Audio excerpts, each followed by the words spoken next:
Hey there, I'm at Zero Airport Lane. Currently up the drive a bit. I think the drive was just over 300 feet deep, which is already kind of cleared and got some gravel down. It's not a cheap job to do that, so it's a bit of a bonus. If you look on the map I've sent from Geo Warehouse, you'll notice there's a large cleared strip that kind of comes through the front of the property. I've learned that that is, well, you can see lots going on here. More than just the solar farm, there is a hydro easement going through there. So I was able to go on onland.ca and purchase the parcel register for that. So I have all the info. It's a 4-page document, pretty historic looking, that explains what's going on. Just as you walk further into the lot past that cleared line on the map, you see what looks like a couple trails kind of going around. That area appears to be what's covered now by the solar farm. So they're trying to figure out the size of this. I would say this fence probably goes back another maybe 200, 300 feet. I did do a little screenshot of a geotag of me on Google Maps, which I'll be able to provide to show where on the land I was when I went to the back of that solar area. But it appears to be completely contained on your land, barbed wired, and then it was not even halfway to the back of your property. So there is a lot of excess land there after the fact, especially because I think that you probably won't want to be, I don't know, maybe you want your house back here. I just feel like it's really easy to avoid the solar farm altogether. It would involve some clearing of some trees up the driveway here, but hydro easement line.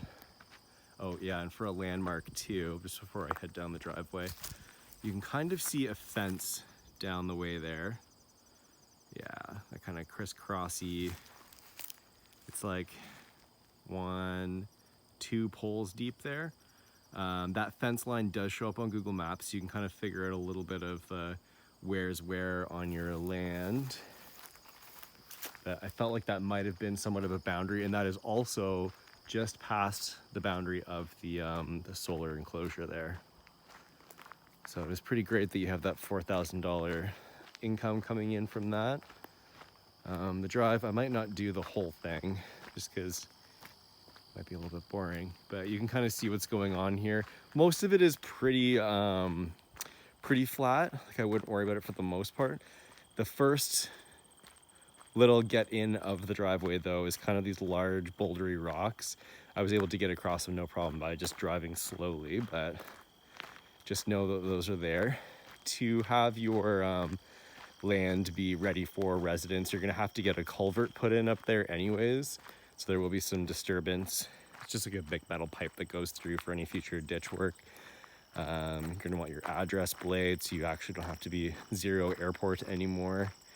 Yeah, we're gonna have to get a well on the land, but you can get a witcher to come out and they'll be able to determine where water can be found.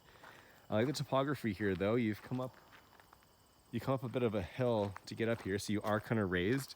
In the distance you can kind of see that we're ascending over a valley here, which is Cherry Valley, which is fun. So yeah, basically it may seem daunting, but basically someone just comes in and crushes, hacks, slashes some of the woods here, and then you create a clearing for a home. And I think that would be pretty awesome to have something like that out here. Maybe we can figure out a place down here where we can kind of take advantage of the escarpment type views, and with enough clearing you can possibly get a bit of a pier out. So with the pitch of this drive, I don't know, I wouldn't really say it's gonna be a problem. I was thinking in the winter time might be a bit problematic, but I'm gonna de-escalate that immediately. I think I'm already almost up the road. Yeah, the clearing here, so you just have to take into consideration someone coming out with a truck and a plow to get this cleared for you if you're coming out in the winter. If you're not coming out in the winter, it's obviously a bit of a different story.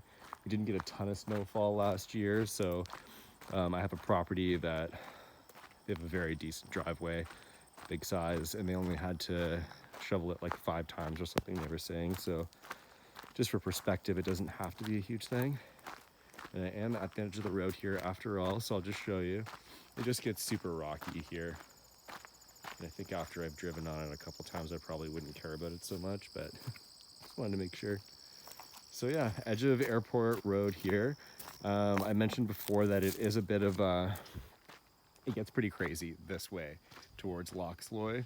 There's just big chunks of rock sticking out and everything. But you are so close to Mowbray, which is much more better taken care of. You can see someone's like cut lawn there. And where is that speed sign? Like right in the center of the screen, you can see a white square. That is the corner of Mowbray. So you're really close to that. So I'm mostly pointing that out because this is a 3-season road, so this is not maintained, but it is just a short run to get to your driveway. You could probably easily get that plowed for not much more than your driveway. So anyways, that's all for this video tour. Obviously we saw that there was hydro on the property. So as much as I was suggesting don't go too far back towards the solar, not too far away from the hydro easement, maybe just a few hundred feet. So you don't have to pay too much to get connected to hydro. But I think it's pretty great that that's back there. He can be pretty private, deep in the back of your lot, and not have to pay a ton of money to get back there with the drive and the hydro there. Keeping in mind we do have to buy a well. That's it for the tour.